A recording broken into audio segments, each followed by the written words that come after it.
What is the correct usage of vis-à-vis? I hear people use the term vis-à-vis all the time in place of what I believe should more correctly be for example or that is. What is the most generally accepted correct and appropriate use of vis-à-vis, and what are its origins?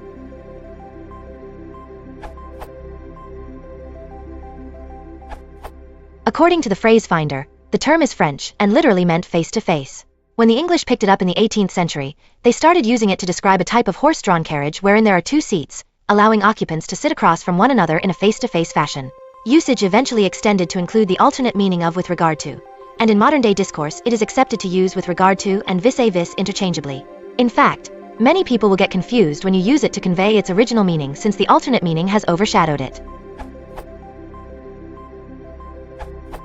When I hear /see people use it, I usually find they are using it to mean, as opposed to. I guess the face-to-face metaphor can mean the opposing opinion.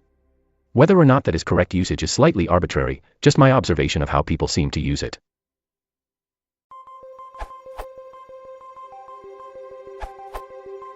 These days the expression vis-a-vis is often used in sentences where a comparison is being made. Examples.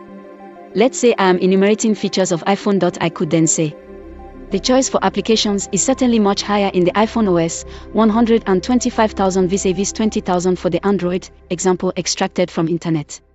Canadian dollar vis-a-vis selected currencies, when talking about exchange rates perhaps. Example title of a research paper as extracted from the internet. Comparative competitive aspects of Japanese use of human resources vis-a-vis United States and Canada. And so forth. It is mostly used to paint a picture of something, pitted against, or in the face of, or as opposed to something else. Hope this helps.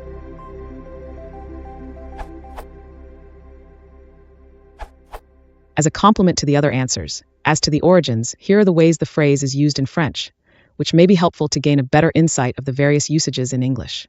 In French, vis-a-vis can be used as a preposition, an adverb or a noun. Preposition, facing in the presence of.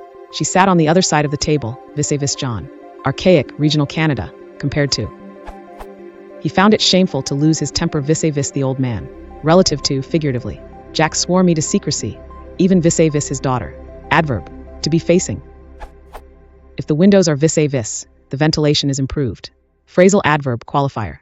Leaning against the door jamb vis-a-vis, dressed in a grass skirt she. Noun, person facing someone else.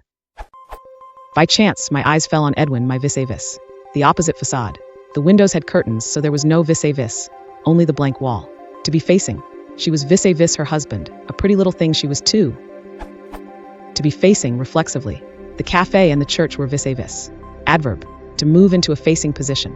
They sat down vis-a-vis, each in his corner. Rare, to be facing. In English this renders no differently to the above. They were seated on chairs, and vis-a-vis the altar. Carriage with two facing seats. I could see myself arriving at midnight, in my olive vis-a-vis, at the opera gate.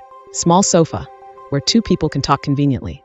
The two women sat down on the vis-a-vis and nattered endlessly. Adapted from cntrl.fr.